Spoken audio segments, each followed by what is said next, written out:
He does not need any title that comes with becoming the leader of the Alliance. For Dustin is already an uncrowned king. Hey kid, how was it?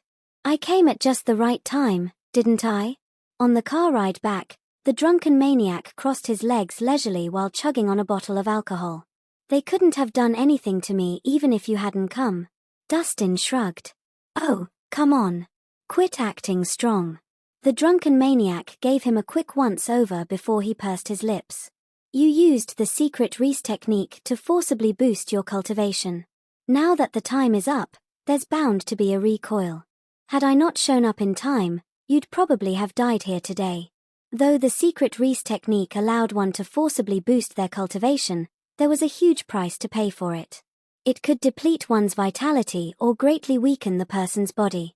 If the person who used it was captured by his foes in his weakest state, it was highly likely that he might die. Pretty observant, old man. Dustin chuckled. Seeing that there was no point hiding things any longer, he pulled a silver needle out of the back of his head. Instantly, he looked like a deflated balloon, completely drained of all the energy that had held him up. What had once been a powerful aura from him, now completely dissipated, leaving him frail and worn out.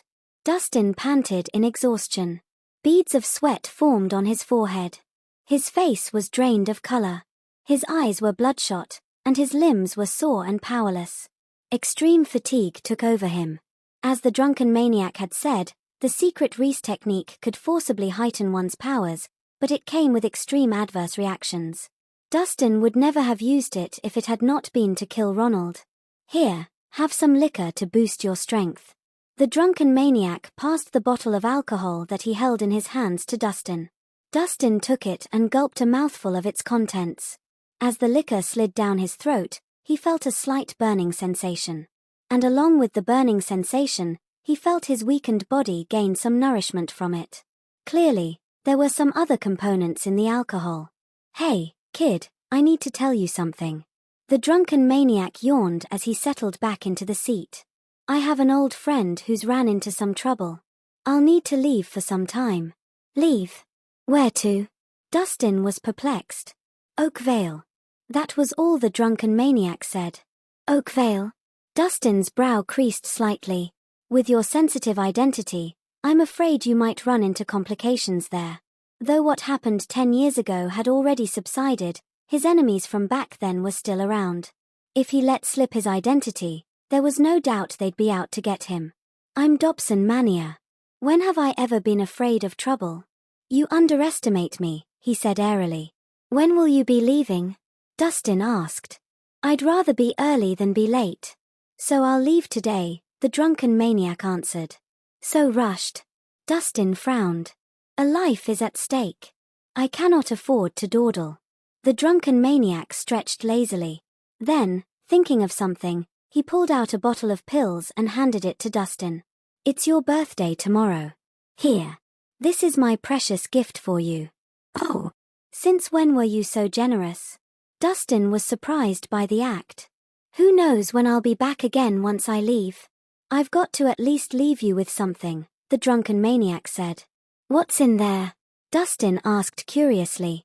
Half of his medical skills came from the drunken maniac, while the other half came from his research on a wide range of ancient manuscripts. This is called Vigoritum. It's my very own secret formula. It can boost your abilities in a certain aspect. It serves to revive a man's vigor, and its effects are outstanding. There is none other like it in the world, the drunken maniac boasted proudly. No, but why are you giving me this? Dustin was taken aback. He had thought that they were some rare medicinal pills. But it turned out that they were aphrodisiacs. Well, you've been married for a couple of years now, and I still don't see a baby coming along. You must be having some problems in that aspect. I figured these would serve you well, the drunken maniac said matter-of-factly. Old man, what nonsense. You're the one incapable in that area. I am a champion at that. Dustin was a little flustered. He got too emotional, and as a result, he started gasping heavily as he spoke. With his pale face, he was the very picture of being weak. Fine, you're the champion. I know that already. Don't get too excited. The drunken maniac nodded his head indifferently in an attempt to pacify him. Regardless, this is a very rare piece of treasure. Just keep it for emergencies, all right? He slid the bottle of medicine into Dustin's pocket as he spoke. Dustin felt insulted. As he was about to explode, he started coughing violently. It's all right. Stop talking. I get what you're trying to say. The drunken maniac gave Dustin a pat on the back. He then turned and said, I have to leave now. I still have a flight to catch. Remember to take the medicine on time so you'll have a child soon. With that said, the drunken maniac disappeared in a flash. Take care, old man. Through his car window, Dustin's gaze became complicated as he watched the drunken maniac's hunchbacked silhouette move further away. All good things must come to an end. When he cured the drunken maniac's celestial decay, Dustin knew he would eventually leave. He had his own goal to accomplish, and the drunken maniac had his as well. They had different lives, and the paths to be taken would also be different. He could only wish him well silently. After a short break, Dustin and Cornelius went back to Zephyr Lodge. As soon as they arrived at the entrance, they saw a group of the Kirene gang members getting busy decorating the house's exterior.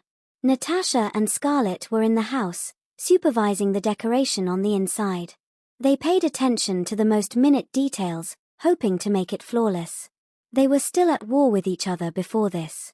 However, they were now working together in perfect sync. Natasha, Scarlett, what are you doing? Dustin walked into the house, looking curious. Dustin, you're back. Scarlett turned in surprise and walked over quickly to welcome him. She said smilingly, it's your birthday tomorrow. I'm thinking about how to best decorate the house. Are you happy with it? It's just a birthday. Do we have to make it this grand? Dustin looked around and realized that Zephyr Lodge appeared as if it had been renovated. This is nothing. If I had more time, I would have demolished this place and built a new one. Scarlett replied seriously. Dustin was speechless, and the corner of his mouth twitched. From his understanding of her personality, he knew that Scarlett was capable of doing that. Dear, it's different now. You're the leader of the Kirene gang. We must give you a grand birthday celebration to show it. Natasha said with a smile. Why can't we just eat together? Why do we have to do all this? Dustin's head started hurting. When Scarlett mentioned his birthday celebration, he had already told her he'd like to keep it private. Nevertheless, she got a little too excited. Of course, we'll all eat together in splendor. We can't let Tyler Grant steal the limelight, Natasha added. Hold on. What has this got to do with him? Dustin was confused. Don't you know? Tyler and Kate are getting engaged tomorrow. They've already invited a lot of people for a grand celebration. We can't be losing out. Natasha replied with a determined look. Natasha couldn't forgive Tyler for breaking her family apart. Thus, she wanted to use this opportunity to diminish the influence of the Grant family. Is that so? Tyler and Kate are getting engaged. Looks like they're destined to be together, Dustin commented with raised eyebrows.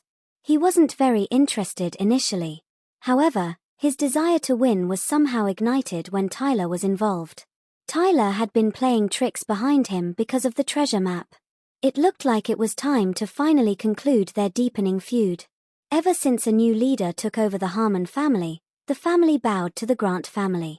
They even took over the Harmon family's properties. I think Tyler Grant will show his true colors soon after the engagement.